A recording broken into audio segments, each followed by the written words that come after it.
Have you ever wondered if watching sport or following sport on social media creates a positive change in exercise motivation and physical activity engagement of the sport fans? I initiated a research project in the Laidlaw program to find out the impact of professional sport industry on the exercise motivation and physical activity engagement of the young adult sport fans. Now, many people I encountered during my research project have always asked me, why just young adult sport fans? Why not young adult in general? Well, I did that because I would like to find out the effect of professional sport industry on its consumers, who are mostly sport fans, in the hope that in the future, the consumers who are mostly sport fans wouldn't feel guilty of watching sports on television or on social media, as it's not only an entertainment but also an exercise motivation. And we could maximize the impact of professional sport industry, of course the positive ones, on exercise motivation and physical activity engagement. So, I set up hypothesis for that. The present condition of exercise motivation and physical activity engagement of the young adults are higher than the past exercise motivation and physical activity engagement of the young adult sport fans. In this hypothesis, the present condition is when the young adult sport fans actively watch sports on television or follow sport on social media.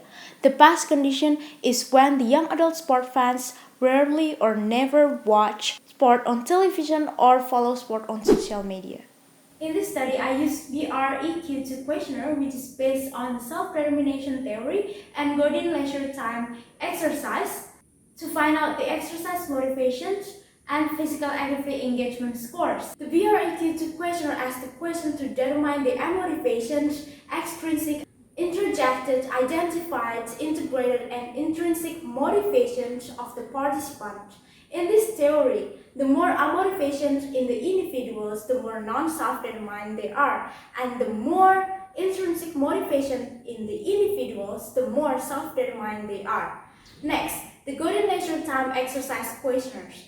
This questionnaire asks the participant about their time spent by the participants to do the strenuous, moderate, and mild exercise. The data were collected once through the questionnaire, then I compared the past condition and the present conditions and analyzed the data using the paired sample-t test and regression analysis.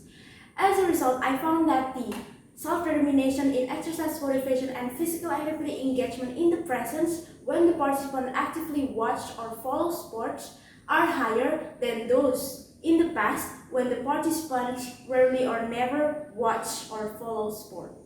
In terms of the most motivating sport-related social media content, the largest percentage of participants agree that team building activities motivate them the most to exercise. Although I successfully answered all of the questions I asked in the beginning, there was also a challenge, which was the way I fully designed the methodology of this research.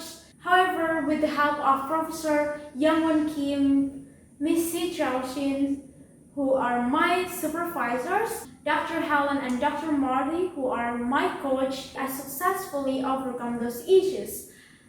And at the end, those difficulties have developed my skills on decision making, work efficiency, socializing, and enhanced my confidence. However, if the study would be done again in the future, I would suggest to always reach out, whether if you have any confusion or if you need some other people's opinions.